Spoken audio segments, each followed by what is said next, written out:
Tere! Oleme siin istunud koos kolonel Hannes Toomsaluga maha ja arutame natuke maailma asju. Kõigepealt kindlasti Ukraina teemadel. Olles lugenud väga lähedalt su blogi kolonelhans.ee, soovitan kindlasti kõigil vaadata, mis siis tegelikult toimus seal Sevastoopoli sadamas. No tere kõikidele! Sevastoopoli kohta täpset infot ei ole. Ukraina ekspert Oleks Ždanov ütles siin vist üleile, et sääsed käisid seal kohal, aga Vene allikad ütlevad, et 9 drooni, UAV-d õhus ja 7 meredrooni, mille olemasolust võis mõnel võib-olla aimu olla, aga nüüd on nagu selge, et sellised droonid on olemas Mustal merel ja ründavad.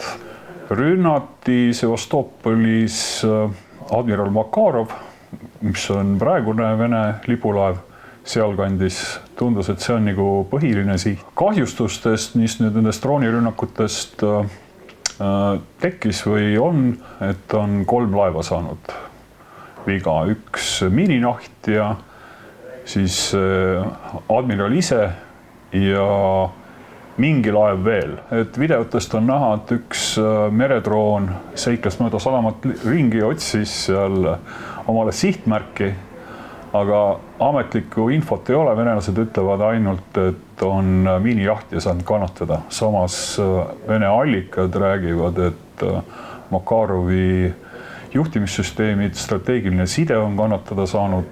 Ukraina seda omaks ei võta, nemad ei tea sellest suurt midagi. Ukrainaste kirja ta läheb, sest täna üritas siis Venemaa kätte maksta Ukrainale.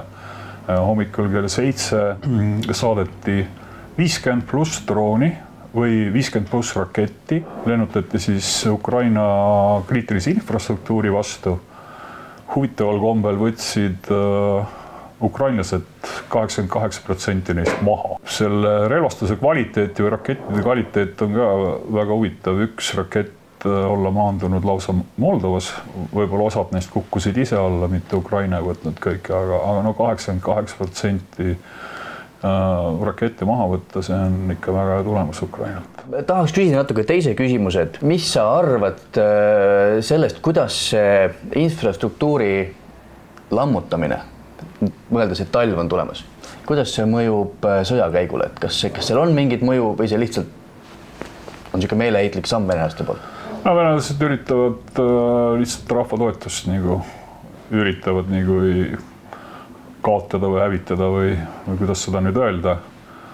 Aga nad saavutavad seal vastupidist, et viimased küsitlused, minu meelest eelmine nädal oli üks küsitlus, mis näitas, et ukrainaste viha tegelikult venelaste vastu tõuseb tänu sellele. Aga no eks ajaloos neid näited on ju ka olemas. Ma just mõtlesin täna hommikul, et ma olen kuskil seda näinud ja minu meelest oli Kosovo, kus ameeriklased läksid sisse ainult selle vahega, et ameeriklased tulistasid, kas oli alajaam või ülekandejaam, ka raketiga, ainult et sellise raketiga, millest tulid välja söekiud ja tekitasid lihtsalt seal lühise. Nad ei hävitanud või ei purustanud ja selle kohta oli omal ajal oli ka mingisugune ameeriklaste avaldus, et nad ei taha midagi hävitada. Et nad tahavad, et asi oleks kergesti taastatav, nad lihtsalt tahavad seda katkestada. Ja eks ta on ikka siuke, mis üritatakse rahva vastupanu murda. Sest ukrainlastel on praegu ikka rahvalik ja rahva vastupanu. Sõjaväelasena mina ikkagi üritaks, kui ma oleks venelaste koha peal, siis ma üritaks ikkagi tabada olulisi mingeid laskemoona hoidlaid, relvastust, ukrainlased seda praegu venelaste puhul teevad. Aga nad ei saa aru, kas nad ei tea, kus ukrainlased on või nad siis tõesti ei suuda. Mis on järgmised sammud, mida me võime sealt Ukrainast nüüd oodata, et kas see läbimurre tuleb ülevalt nii-öelda Harkivi rünnaku suuna poolt või Hersonis või äkki hoopis Zaporožjes? Mis praegu näha on see, et venelased kindlustavad igal pool.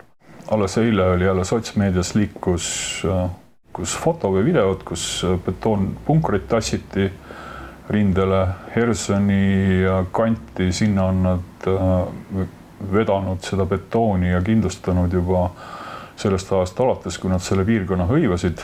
Wagnerlased ehitavad oma liini Harkovi idasuunda ja Zaporožesse on väga suur hulk nagu Vene vägesid koondatud, päris häid vägesid, Hersonisse ka.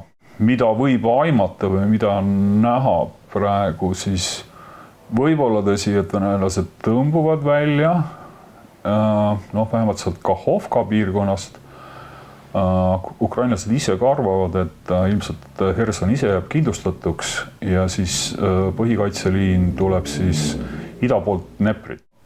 Harkovi suunas ukrainlased on vaikselt peale surunud, aga nii palju, kui mina sellest aru saan, siis on võetud seal üksikud külad, mis on selles hallis tsoonis. Ja kõige suurem mõistatus on Zaporožje. Kui nüüd vaadata, kuidas kaitseliinid hakkavad nagu kujunema välja, kui need venelased teevad, siis kõige kasulikum ukrainlastel oleks tegelikult Zaporožje. Rünnata, võtta, saada venelastel selja taha ja siis oleks nagu saaks selle puhtaks. Aga praegu on see 2 kuud teedeta olekut. Pestarooži. Kuidagi liikuda ei saa.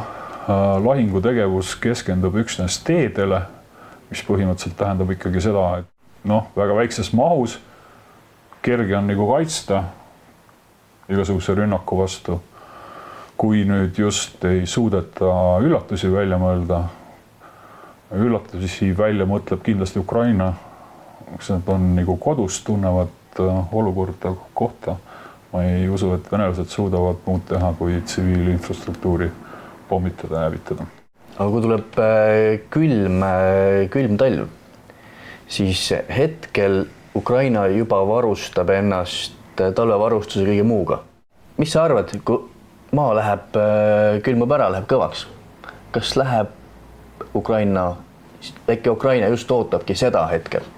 Ukraina on lõunas, ehk siis kui midagi külmub, siis tuleb sinna koorik peale, mis ei tähenda, et see kannab masinat. Et hommikuga on ka piisavalt kohti, kus suvel kinni jääda ja neid fotosid ja filmiklippe, kus on sõja algusest alates näidatud, kuidas keegi kuskil istub ja kinni on, siis see peab olema ikka väga külm talv, kui sinna tekiks mingi 2-30 sentimeetrit külmunud pinnast, aga seda ei teki. Sinna tuleb õhuke koorik peale, tuleb sul 5-6.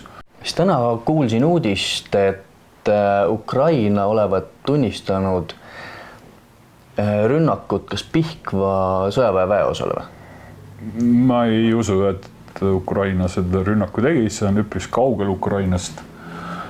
See väeosa, kus need 2 remondis või kasutusel mitte olevat, tegelikult nad ei olnud üldse töökorras. See väeosa asub Läti piiri lähedal kuskil.